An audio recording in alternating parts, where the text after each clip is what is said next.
Coast to coast, border to border, and around the world, it's time for The Bill Alexander Show. The Bill Alexander Show is a guest-driven program where the topics are diverse and entertaining.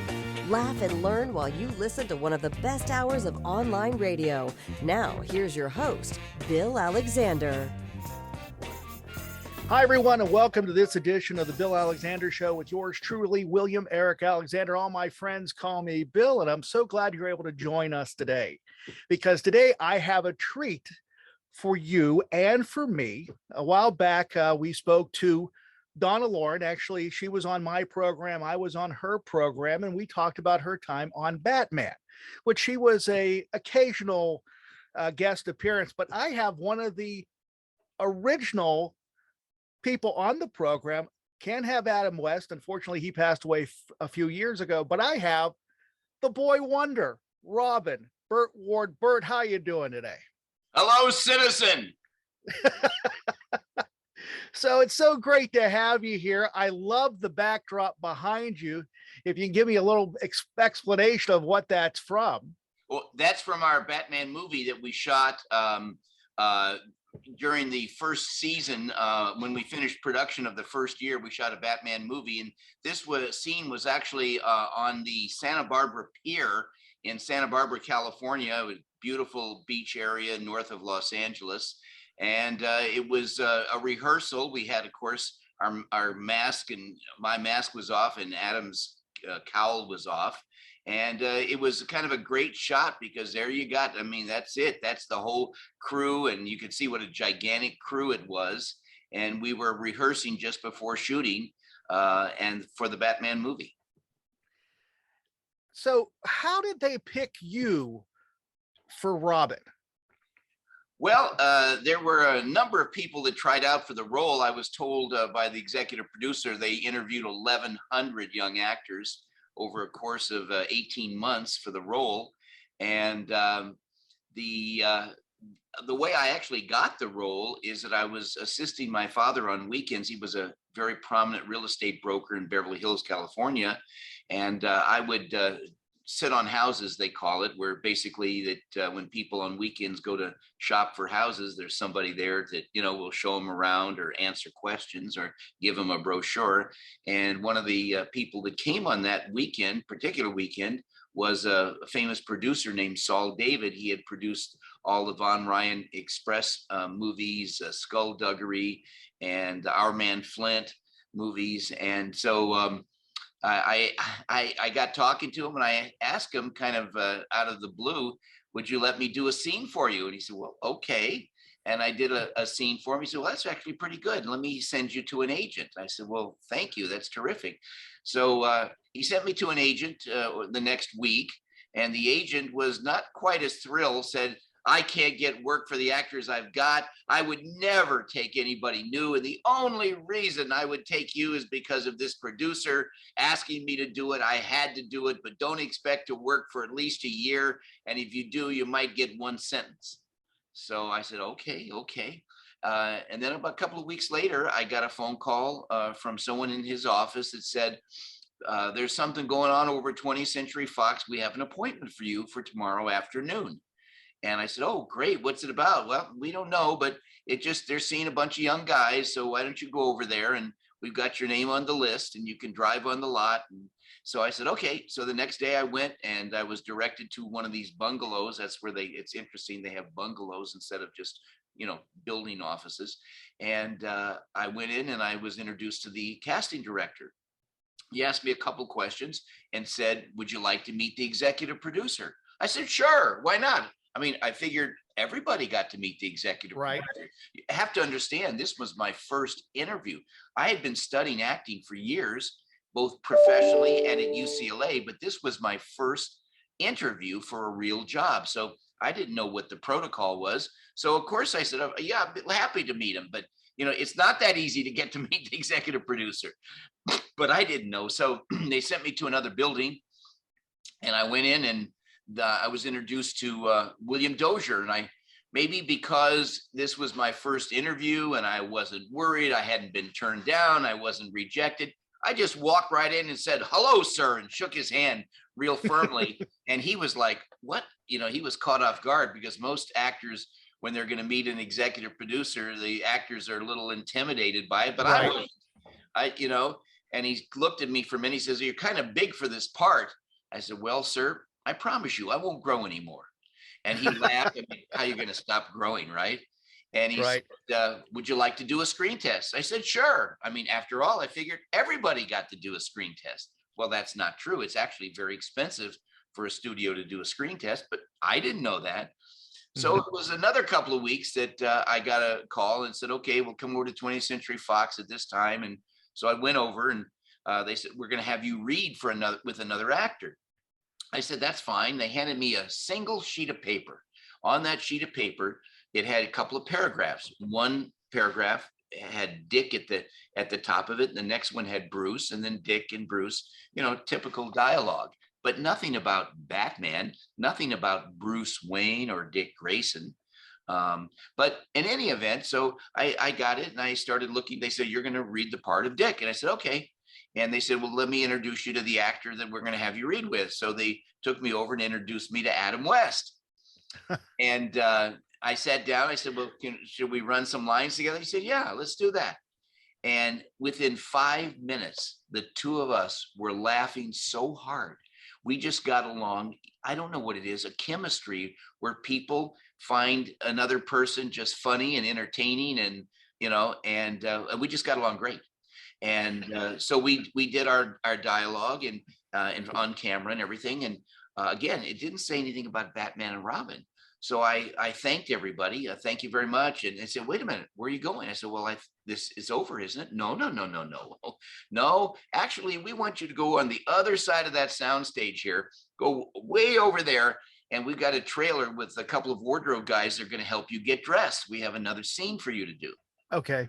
And I said, "All right. Well, with all due respect, I'm perfectly capable of dressing myself." "Oh, no, no, no, no. You don't know. You just go over there. You'll find out."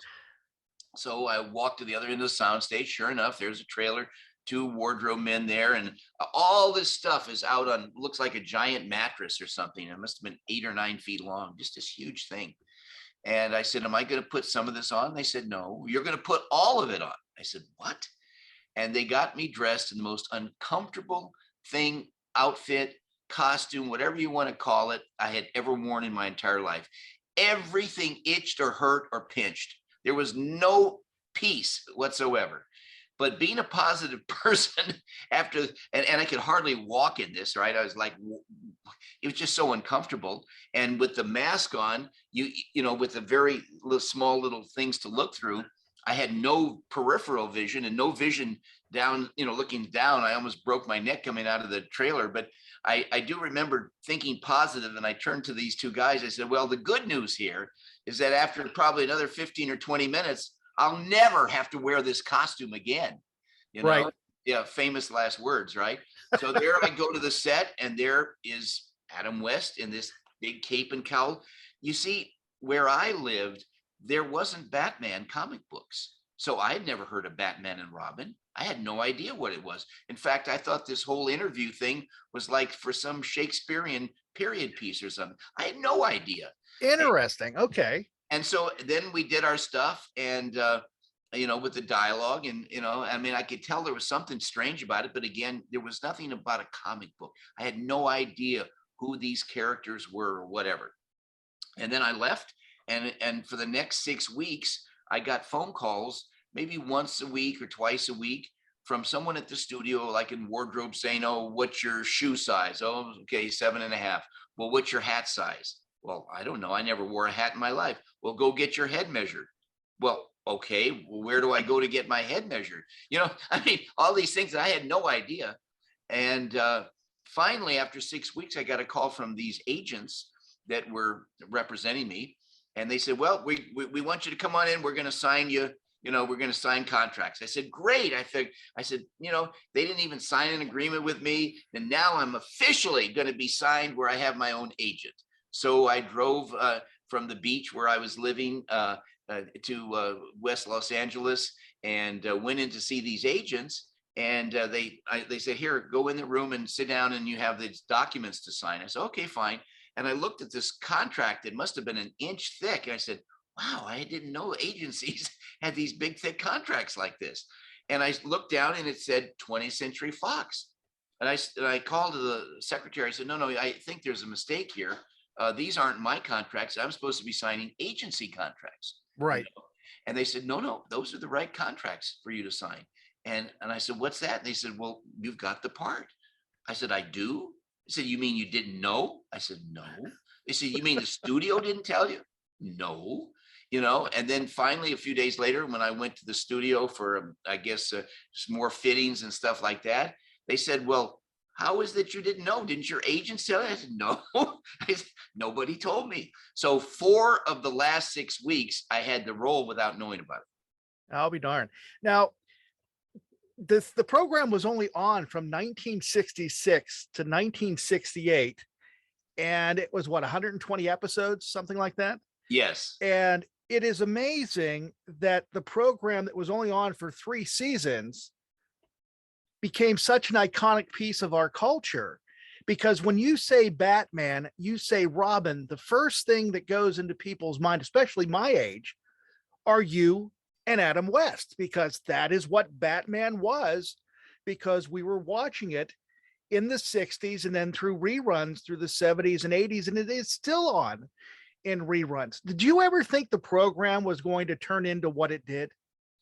I don't think anybody could have guessed that. Remember, we were a mid-season replacement for ABC, and all I can remember, which was really clear to me, is that because remember, as a performer on a set, it's not exactly the glamorous thing that you might think it is. You basically are in this usually an uncomfortable costume with full of makeup all over you, and you're sitting waiting for 45 minutes, and then you work for 30 seconds, and then you wait another 45 minutes, and you work for 30 seconds, right? And I wasn't used to that kind of pace. So and you're only seeing little tiny snippets, little pieces. So when the show was going to air on January 12th, 1966, I remember going home to my little apartment, and I sat down at my TV, as you know, by myself, sitting on a couch, and I turned it on, and and they said, coming up, Batman, and I said, oh, okay, I wonder how it turned out. And it was, when I watched it, I was blown away. I said, this is really good. You have to understand, I had never heard the Batman theme music, I had not seen the graphics of the fight scenes with the pops and zaps. I had not seen the sound effects for the roar of the engines of the Batmobile and the turbines and all of this stuff that was added, and the pacing of the show, so much excitement, and this and this and that, the speed of it, and the colors of the costumes. Color television had only been around for a couple of years at the time we came out. We were one of the first primetime TV series that was color. And with our show, with the villains' costumes and the hideouts, with the sign that says secret hideout and things, all these things that were such great touches. And of course, Adam and I, because we had this amazing chemistry, we were never directed in all those 120 episodes how to ever say our lines. In other words, we could be directed as like, okay, well, you're in the Batmobile in the scene, or you're at the Bat computer, or you're coming into this warehouse, or whatever that is, the blocking. But in terms of how to say our lines, we were neither of us were ever told, because we just had this natural chemistry. And, Batman and Robin, as we portrayed them, were superheroes, but also the comic flair of what we did, the campy style, the suggestive double meanings that we intentionally put in, to spice up the show. All of that was foreign to most people. They had never seen. I mean, back in those days, when you watch television, it was a police show. It was, you're a third party person watching a show where you've got good guys and bad guys, but you're just watching it like in a movie. What we did with Batman and Robin is we tried to reach through that television set and grab our audience and drag them right into the show. And so with Adam, he had this very grand, deep, fantastic voice. And he was just, like, and thought of himself kind of like he portrayed, bigger than life. And he kind of thought himself like, Winston Churchill or something like that. And for me, the more big and grand he got, the more fast talking and paced I was, which is counterpoint to him. And, if you think about it, in the past, all the great comic duos, the Laurel and Hardy, the Abbott and Costello, Johnny Carson, Ed McMahon. I mean, all the great comic duos, there was always great contrast. So when he would talk slow, like, well, Robin, I said, okay, Batman, so, and that pacing, people just loved it. They just loved it. And it was unpredictable. He and I didn't rehearse intentionally. I mean, we might rehearse the blocking, but how he said his lines and what he did, no, I reacted to him in every instance. And sometimes he would, you see, he was very smart. Adam was really smart. He understood that this was a 30-minute show, each episode, with 22 minutes of actual programming. And the slower he talked, the more on camera he would be. So he would have these paragraphs and he's like, oh my gosh, I'm starting to, doze off. He's talking, well, Robin, and then I would have a line like, you're right, Batman, and look how quick I said that. You're right, Batman. But that wasn't good enough for him. He would come in the middle of my line. If I said, you're right, Batman, I said, you're right. Yes, Robin. In other words, he was going to take what little I had. But something, he was such a wonderful guy, and he was such a funny man with a sense of humor that was just so crazy and wild, and that you can't help but love him. You know what I mean? At the same time, you're fighting dialogue to make sure. And then, of course, another thing he would do, we would be in a two-shot where we're talking to each other, and all of a sudden he would turn from looking at me and walk straight to the camera, so close to the camera, the only thing you can see is his mouth. They say, stop, Adam, cut. You can't do that. This is a two-shot with Burt. Oh, I had to do it. What do you mean, Adam? Why did you have to do it? Well, because I felt motivated. Well, you get motivated back into that scene with Burt, and you do a two-shot like you're supposed to. I mean, so, and then there was a time when he would turn to walk to the camera, and without him expecting it, I would run under his cape and get in front of him and do my line, Right. And it's like, that's not fair, Burt. You cut me off. You blocked my shoulder. Well, that, Adam, I mean, but all is with love. The two of us had such a fondness, and all those years after the show of making appearances together, I mean, I truly loved Adam. He was like, I don't know, just like a best friend. But what was interesting is at the time, and for me, which made a little bit of an adjustment for me, I was 20 years old going on 21. Adam at the time was 37, which is almost twice my age. But he was the youngest person on the set, except for me. All the crew, they were all in their 50s and 60s, because these were studio guys at the studios. I mean, they knew that the cameraman was going to be the best cameraman, and the lighting guy was going to be the top lighting guy. And these people had done so many thousands of shows that they used, you don't want to have any mistakes. So they had the top people for everything. So you got to, in the 3 short seasons, you got to work with some amazing guest stars: Cesar Romero, Burgess Meredith, Frank Gorshin, John Astin, Julie Newmar, Eartha Kitt, Lee Merriweather, Victor Bruin.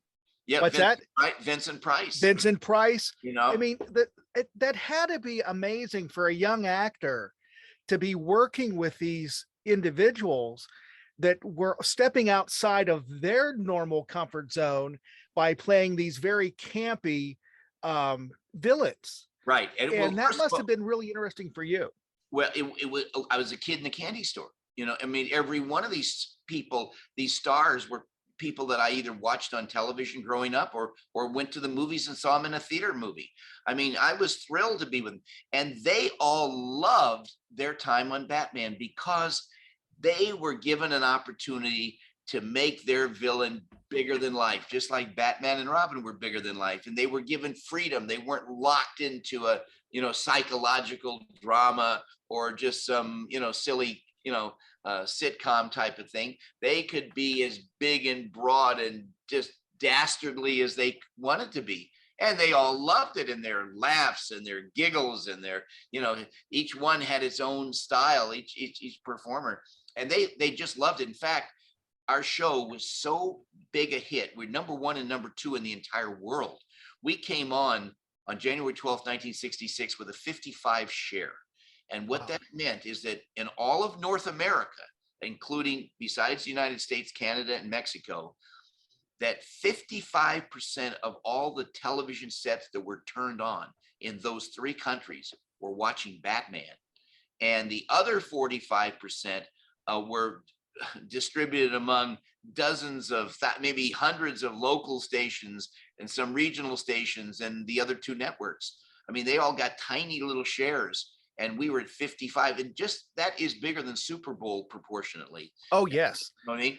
It was huge. And of course, after everything was Batman. Women were getting Batman style hairdos. The Batman merchandise they took an ad out, Warner Brothers, that they exceeded $3.4 billion in 1966. That's like $30 billion now. I mean, it was gigantic. Everything on Batman, the craze was just enormous.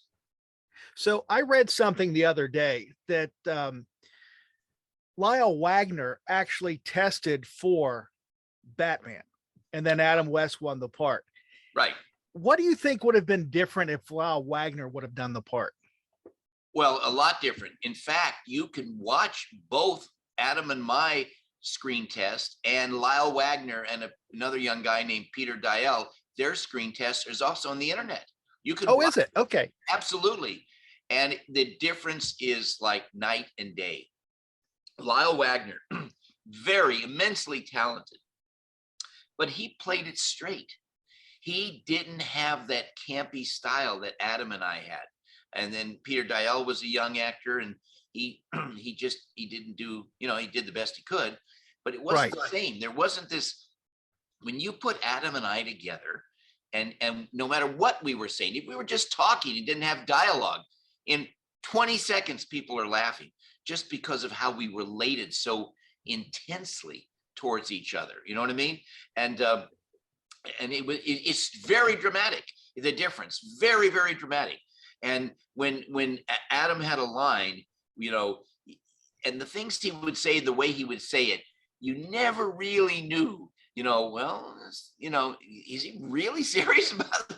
Is he really, that, and the comic, Adam was like a natural comic, you know what I mean? But it's not easy to play comedy where you play it completely straight, and you have to be so good an actor that you can play something seriously and make people laugh. So I've talked to other people that were on successful TV programs of the 60s and 70s. And the one question I've always asked is, how did the residuals work for you guys? Did you ever think 50 plus years later, the show would still be on in syndication? Well, those really are 2 different questions, because the residuals for actors at the time we were making Batman was only a residual to the 10th rerun. So when Batman finished in 1968, the last residual I got was 1971. Wow. Now after 1969, Screen Actors Guild negotiated in perpetuity, meaning that go forever, residuals, but it's like 5%. You have to air it nationally in something like 90% of the markets, and then you get 5% of your salary. I mean, it's not, I was getting these big checks for 14 cents, 21 cents. It wasn't exactly, you couldn't buy lunch with it, put it that way. Okay. At the time. And now with the internet, streaming services and all that type of stuff, I'm sure you probably feel that you should be getting something for it because of the work that you and Adam and the rest of the cast has done. But again, people are capitalizing on your work because they're able to show it without giving you anything. Yeah, well, it never really bothered me that much. And in fact, I'll tell you a quick story, which when I was going to acting school, both at UCLA, where I was studying, I was, a junior year when I left to do Batman, but I studied also privately with a very famous Hollywood coach. His name was Eric Morris, and went to his class twice a week. And I'll never forget, after class one time, he said, "Burt, I'd like you to hang around for a minute. I want to talk to you about something." I said, "Okay." And I thought, oh my gosh, maybe I'd done something wrong. But after everybody left, he and I started talking. He said, "You're different from every other actor here." And I go, "Oh, is that bad?" He said, "No, not at all." He said, "Every actor in this class, I can tell, breathes and thinks and wakes and goes to sleep thinking about getting roles and working, and they want it so bad, so intensely, every single one of them." And I said, "Well, I want to, I want to be successful too." He said, "No, I see that in you, but here's the difference. You seem to me to be a kind of person that if you get it, great, and if you don't get it, that's okay, no big deal. Life moves on." And I said, "Well, yeah, I guess that's true. And he said, "Is because of that attitude," he says, "I think you're going to do tremendous stuff, because you don't come across as so desperate and hungry and no matter how I tell these other young actors, don't act that way. Don't, more desperate you are, the less chance you have of getting a job." And so for me, it was, I wanted it very much. I always tried very hard, but life, and that's why, to answer your question, it doesn't bother me that, I didn't make a lot of money doing that. I was, in fact, my contract, Adam got paid 10 times the amount that I did, because it was my first job. I got $350 a week. Oh, And then wow. the second year, it had a nice big increase to $450 a week. And then I made the killing in the third year at $600 a week. Now, So, not a lot of money, considering that you have 30% taxes, 10% agent's fees, that's 40%, 5% business manager, all these things you sort of have to have when you're doing this, 5% press. So 50% of my $350 a week was gone. So I was living on $175 a week while I was doing Batman. I would have never thought of that. That's actually very interesting. So after you did Robin, did you feel that you were typecast, that there wasn't anything else for you to be able to do, or they looked at you every time we see Burt Ward, we see Robin, or were you just okay with it? I was okay with it, but there were people that, who typecast me. In fact, I'll tell you of an incident that I had while I was doing the series that was, something that didn't turn out as great as I would have liked it. While I was shooting the very first season of Batman at 20th Century Fox, there was a young producer at Fox. His name was Larry Terman, and he came to me and he says, I've got a script. I got it approved. This is a small movie here at Fox. It's not a big film. It's small, but I'd like very much for you to do the starring role." I said, "Wow, well, that'd be fantastic. I'd love to do it." Fox was okay with it, but ABC wasn't okay with it, because Batman was so gigantic. They didn't want any dilution of my character as Robin.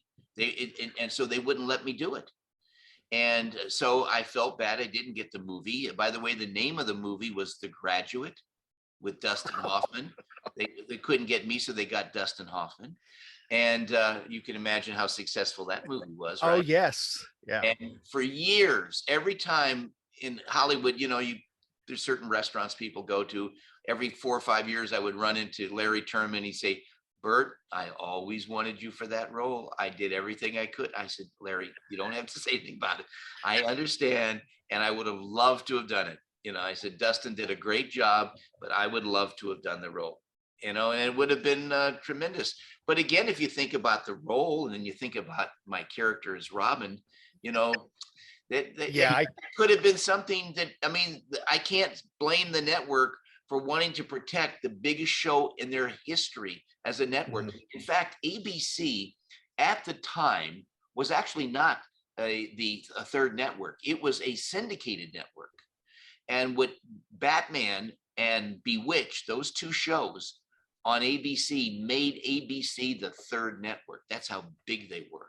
They changed it from a syndicated network. So instead of having CBS and NBC as the two major broadcast networks in the US, then ABC joined them as the third broadcast network, just because of these two shows. Now, the next time I watch The Graduate, I'm going to be trying to figure out how you would have played that role now, because that to me is just amazing. And especially a movie that became that successful with Dustin Hoffman in it, which actually gave him basically his first break. Oh, of course. That had to be a little bit, how do I want to say it? It probably bit just a little bit, but I get where you're coming from, that Robin, I don't think would have been able to play that role and get the same respect as he did on Batman. So I understand that. Yeah. So again, that's amazing to me. So what I want to switch to now is that you're not really doing any acting right now, are you?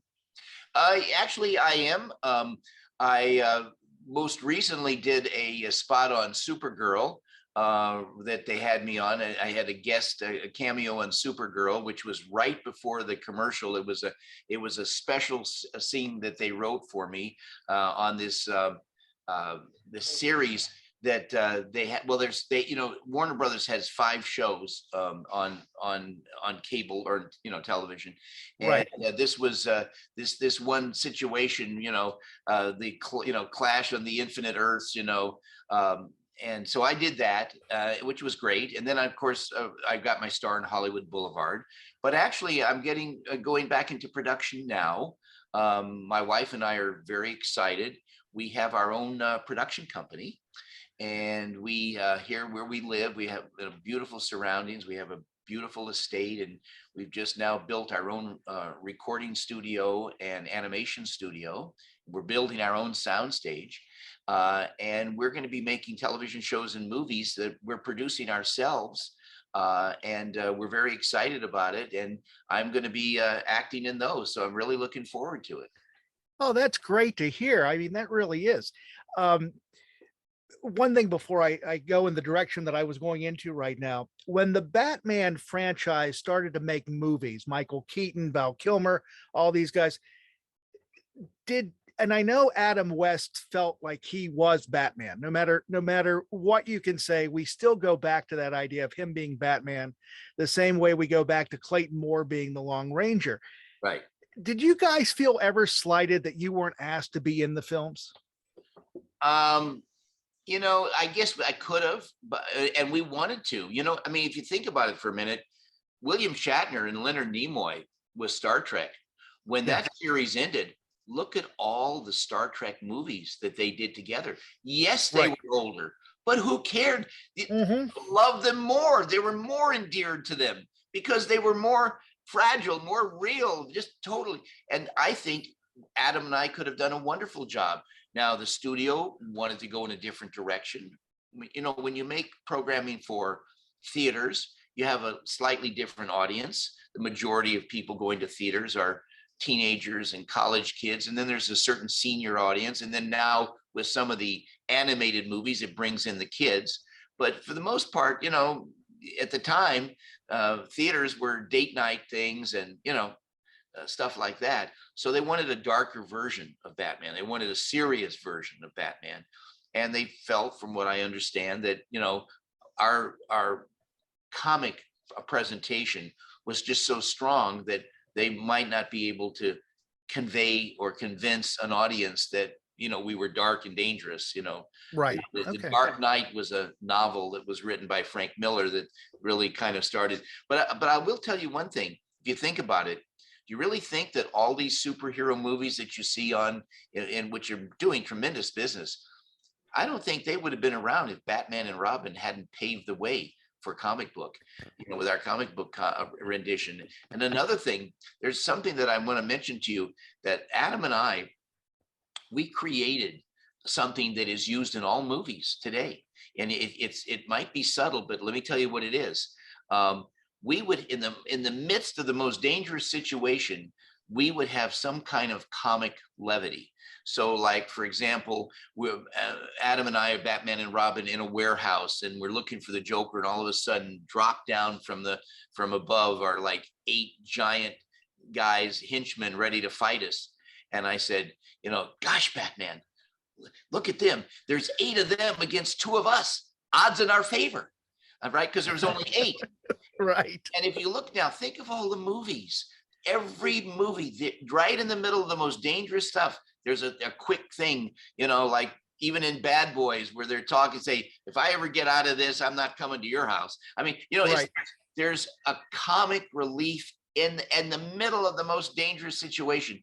We created that. It is in all movies now. So what we did was we pioneered a lot of stuff on Batman. We broke a lot of new ground, and I'm very proud of it. So the direction I want to go into right now, and I didn't even know about this until last fall. I have 3 dogs. I have a Dutch Shepherd, a Collie mix, and an Australian Shepherd.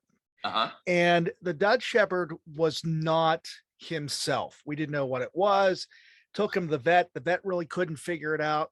So I changed dog foods. Now, the interesting thing about it is I changed him to your dog food, which is Gentle Giants. Right. The dog turned around 110%.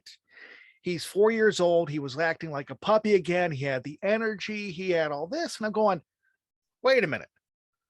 Boy Wonder is making dog food. This is really cool. Not only that, you're also doing cat food too. Right. So what drew you into having your own line of animal food? Well, how we got involved with that was because my wife and I are very dedicated to rescuing animals. We love animals. And for the last 28 years, we have been rescuing giant breed dogs primarily. Now we actually rescue like 45 different breeds that include small breed dogs. But we started rescuing giant breed dogs. And because they have traditionally such a short lifespan, when we would lose one, it was just so devastating to my wife and I that we said, there must be something we could do. These animals are so sweet. They're so loving. They are such gentle giants, that so we first developed a feeding and care program, which on our website, gentlegiantsdogfood.com, and then there's gentlegiantscatfood.com, both of those sites, as a full description of our feeding and care program. We actually increased the average lifespan of a dog by 5 to 8 years just by the way you feed them and how you do it. It's very scientific. And then we got to a point, and this was working, and we was like, wow, this is really working. So we figured, what else could we do? Well, the only other thing we thought of we could do would be to change their food. And because we could afford it, we said, this is for our rescue. And, we weren't thinking about selling it. You have to understand, it just, when you're living, and by the way, we've been living with 50 dogs in our house, sometimes more, sometimes less, for the last 28 years, 7 days a week, 24 hours a day. We feed 600 pounds of our Gentle Giants dog food here. Wow. Every single day. So, and to give you an idea what 600 pounds is, if you look at our big 30-pound bag, that's 20 bags a day. What do you think it takes to lift, carry, pour, and clean up from 20 big bags every single day, 7 days a week, 31 days a month for 28 years? It's a big deal. So what happened is that people that we would adopt these dogs. And the only way we were allowed to continue to rescue was because we would adopt the ones we have, and then you rescue new ones and adopt them. And we would train every dog. I mean, and they all lived in our house with us. They weren't in some yard. They weren't in some building. They're living at home in a very nurturing environment where everybody, big ones and little ones, everybody had to get along, and but the people that would come and adopt from us would see like 18-year-old Great Danes, which is like almost 3 times their normal lifespan. They live about 7-8 years. So 18-year-old Great Dane, dogs that were twice their normal lifespan. And so when we would adopt them, they say, oh, that's great. I'm so thrilled. And I just can't believe that 18-year-old Great Dane you have. And, I can tell he's older, but he's in such good shape. And I said, well, that's fine. They said, well, what do we feed him? Well, whatever you want. Oh, no, no, no, no. We want to feed what you're feeding. I said, well, we got a little problem there. We make a special food. It's in plain white bags. We can't legally sell it to you unless it's properly labeled. I mean, we found out real quick what we had to do. And because people say, well, I'm not going to take the dog. I don't want to take a dog that can only live 7 or 8 years when you got them living into their 20s. I Right. want your food for my dog. And so we quickly scrambled and we complied, and we had to file in every state in the United States to get permission to sell in that state and all that stuff, which we did. And that's how it all came about. But we never took any salary from this. You have to understand the rescue we did, and we spent hundreds, thousands of dollars a year on feeding and care for dogs. I mean, altogether in 28 years, probably $5 or $10 million over the course of time. And we never took any salary from our food. This is our charity. It's our life's work, and our only interest in helping these beautiful, loving animals live longer and healthier. And again, I've talked to you about big dogs, but we have tiny dogs here. We have dogs that are the size of Chihuahuas. We have one breed called a Chinese Crested. It's 1/3 the size of a Chihuahua, and they live here amongst these giant dogs and middle-sized dogs, and but it's always been our charity, and we help people for free. We don't take anything from them. We don't charge anybody, and we've made, which in my opinion is the finest food in the world.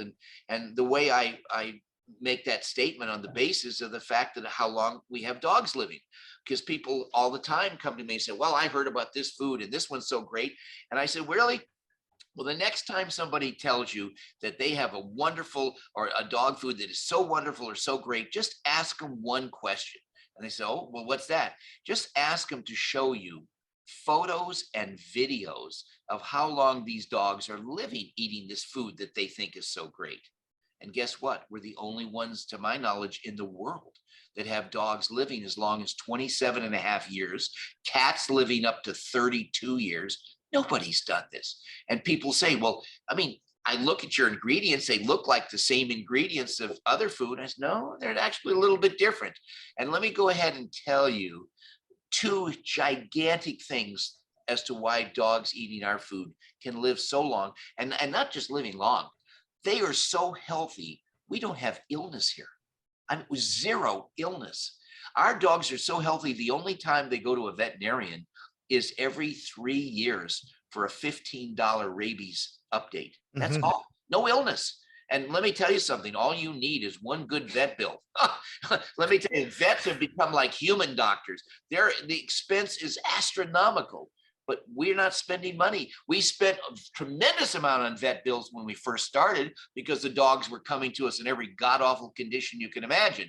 But once we got them on our food and on our feeding care program, it all changed. So, but let me tell you two giant things for your listeners and viewers that they could go right now and see why the food they're feeding, if they're not feeding Gentle Giants, their dogs can't live as long as our dogs. And let me tell you what it is. Number one, dog food or pet food companies know something the average person doesn't know, which is the more fat content you put in the food, the hungrier it makes the animals. There, a perfect human example. If you remember about 10 years ago, there was a man named Morgan Spurlock that went into a McDonald's in Ohio and ate every meal, breakfast, lunch, dinner, and a snack in that McDonald's for an entire month. He gained 55 pounds and almost died. They made a movie about him called Super Size Me. The principle is a high fat content makes you hungry. Just affects your brain and makes you hungry, but you're not getting good nutrition. You get what we call empty calories. There's no very little value to the nutrition. Well, that's a human example. It's the same with dogs. So when you fill dog food with fat, and then on top of it, which is even worse, you say, well, how could it be worse? You coat the outside with animal fat, okay? Because that even makes them eat more, all right? And all of this is to get dogs eat more food. You got to buy more food, right? But let me tell you how bad it is. So, and I tell people all the time, you want to see right now why our dogs are living twice the length of your dogs? Go pick up a few kibbles of the food you're feeding, rub those kibbles in your fingers, put the kibbles down, rub your fingers together. You're going to feel that slightly greasy feeling. Okay. It's not dripping in grease, but it is there on every single food, to my knowledge, except for Gentle Giants. And people say, well, why is that slightly greasy feeling so dramatic that it's going to cut my dog's lifespan in half? I said, well, think of it this way. Would you ever take a can of bacon fat and pour it down your garbage disposal at home? Oh, well, of course not. Well, why wouldn't you? Well, it would clog it up. I said, really? I said, in fact, don't you know that animal fat, unlike water that evaporates, animal fat coagulates. And when it hardens, it's like cement. And if you took a can of bacon fat and poured it down your garbage disposal and you let it sit there for a day, the next day you'd be calling a plumber to replace the pipes in your sink. Right. So when you realize that animal fat can ruin metal pipes, why would anybody ever feed a dog or a cat or any animal of food that every single bite, every kibble was encapsulated in animal fat? It's clogging their arteries. It's clogging their intestines. It's preventing nutrition from being properly distributed throughout the body. That's one big thing. And that alone can cut your dog's lifespan in half, or vice versa, by feeding our food, double the length of your dog's lifespan. But there's something else. In the last 15 years, since or maybe now 20 years, you have GMOs that have entered the American food market, genetically modified organisms in the food. For those people that don't know what it is, think of it this way. When a farmer grows, for example, rice, and they're growing rice plants, well, when they're growing the plant, there are pests that will attack the plant. And when they spray a pesticide on the plant, it can kill the plant as well as killing the pests. So companies like Bayer and Monsanto have come out with things like Roundup that, used to kill weeds, but also they would mix this, scientists mix this into the plant genes, so that when a farmer grows rice and then the pests attack it and he sprays pesticide on it, the plant doesn't die. It actually lives and produces rice, which is sold into the marketplace. But guess what? That rice has absorbed the pesticide into it. And dogs and cats and animals' bodies are much more frail than human bodies when it comes to pesticides. And just like, if you remember years ago when they said, oh, cigarettes, the Surgeon General, says that cigarettes may cause cancer. Well, after a number of years, finally came out where the US Surgeon General says has been determined on cigarette packages that cigarettes will cause cancer. We've reached that point with genetically modified organisms in the food supply that are fed to animals, which, by the way, the frightening thing is that 98% of our food supply in the United States has now been genetically modified. Yeah. So when we go to buy rice or brown rice or oatmeal or any of the fruits and vegetables for our food, it took us a year and a half to find non-GMO suppliers, because we're buying from that 2%, which costs twice as much instead of buying from the 98%. So when you combine having no GMOs in the food, no genetically modified or no Roundup that dogs are eating, which kills plants, and you look at all the humans that have sued companies that make Roundup because of the cancer causing thing. When we don't have that in our food, and it's pure food that has taken us years to find these suppliers that can give us that, it changes everything for the dog. Now the dog is doing tremendous. And that's why when you say you've got your puppy back again, it's because what happened is your dogs had accumulated fat in their arteries and in their intestines for years. Well, when you feed our food, it takes about 30 days. But what's really amazing is that grease will work itself out of the dog's body by itself. It will work it out. The difference between our food and everybody else's food is that when the fat comes out, their dog food's put it right back in. So the dog always has it in clogged arteries and intestines. We're not putting it back in. So after that period when it's come out of their body, they feel wonderful. Their coats are better. Everything is better because you've unclogged their arteries, you've unclogged their intestines, and all of the nutrients, which we have so many nutrients, so much more than other companies, because we're not taking salary from this. We're not trying to make a profit from this. We're trying to keep the dogs alive longer, and the cats too. So that's the difference. That's why Gentle Giants is really the only food anybody should ever feed their animal, period. And like I said, I found it by accident because of the photographs on the bag, and I was at a big box retailer and it was very colorful. Now, the last dog we had introduced into our home about 6 weeks ago, that's all he's eaten. And you can tell that I mean, the more activity, the more vital they are and everything else. And we have family members that have dogs that when they come over the house, they're amazed because we're able to leave the dog food out and the dogs eat when they want it. We don't have to put it away because they don't gorge themselves like they do on the other stuff because of the fat content that makes them want to keep eating and over again. And they looked at us and going, how do you do that? I said, it's the dog food. They love it. They eat what they want. They go about their business and they come back. And if they want to eat again, they eat again, but it's only on their time schedule. We're not forcing them to do it, which is amazing to these other people who I have who's probably listening or will listen to this. They have a dog that's overweight.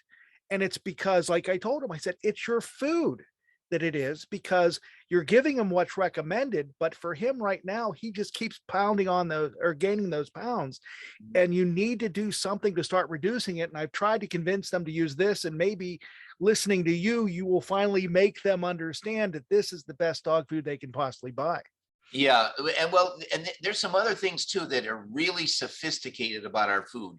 It's not just the fact that there's no GMOs and the fact that we don't coat or fill the fat into the food. There's more than that. We have done so much research. I mean, just think about it. If you live 24 hours a day, 7 days a week for 28 years with 15,500 dogs in your life over the 28 years, I mean, there is so much that we learned. And one of the things we learned, okay, and how we have dogs living so long is that cancer is still the #1 killer of dogs, which of course we've just discussed how GMOs in the food can cause that. But in addition to that, the second thing that happens to dogs that people haven't figured out yet, most people that I've talked to, is that dogs' bodies wear out much faster than human bodies. So if your dog doesn't get cancer, by the time a dog is 8 or 9 years old, usually they start to have a problem getting up. They start to have a problem walking. And within a few years, they get to a point where they can't get up anymore. And when that dog is pooping and peeing on itself, okay, that's when people take it to a vet to be euthanized, even though mentally the dog is perfectly alert. Yeah. And that's very sad. But here's how we've combat that. We have determined that what wears a dog's body out so much. I mean, you know, like on Batman, we always had these hourglasses, you know, where, you know, they turn it over and like the sands of time are running out. Well, think of your dog's life energy, that energy to be able to get up, to walk, to run, to play, to function, to eat, everything. That life energy over time dissipates and dissipates. And when it finally comes out, so to speak, all together, it's over. And it's over for our dogs as well as anybody else's dogs. But the difference between what we've done and what other people have done is we found a way to slow down that energy loss. We found a way, and the way we have got that, I'll tell you how we do it, and everybody should be doing this, okay? First thing is, you should be elevating your dog's food and water bowls. Mm-hmm. And there is a specific height for every dog. I bet most people don't know that. And what is that height? It is a height that when your dog comes over to eat or drink, your dog only tilts their head down, but never leans down, never leans up. So if you get a puppy, for example, and you get it at the right height, that food and water, because that puppy is growing, you're going to be constantly raising it until the dog reaches adulthood. That's one thing. And you say, well, why is that so important? Well, just think about it. Again, if you have limited energy every single day, A dog lean down to the floor to get the food, comes up, chews it, leans down to get more, leans down to get water, up and down and up and down. You're prematurely wearing the dog's body out. Okay, that's one thing. Another thing that we found to be the biggest thing that wears a dog's body out is something you might not know: digestion. The effort of digestion is takes a tremendous toll on a dog. Let me give you a quick human example.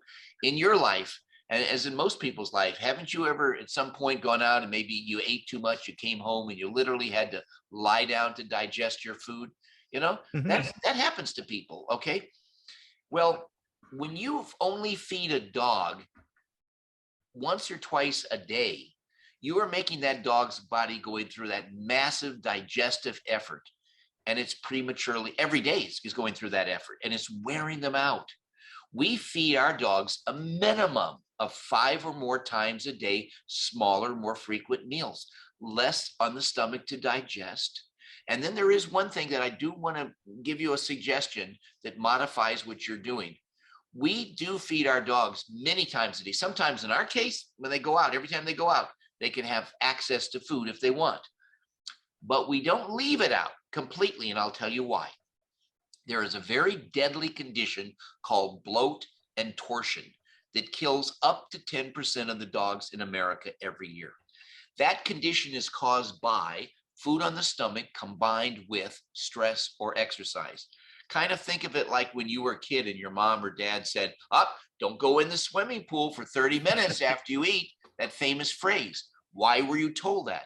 Because whoever told it you knew that if you have food on your stomach and you have some kind of strenuous exercise or you're under stress, you can get a cramp.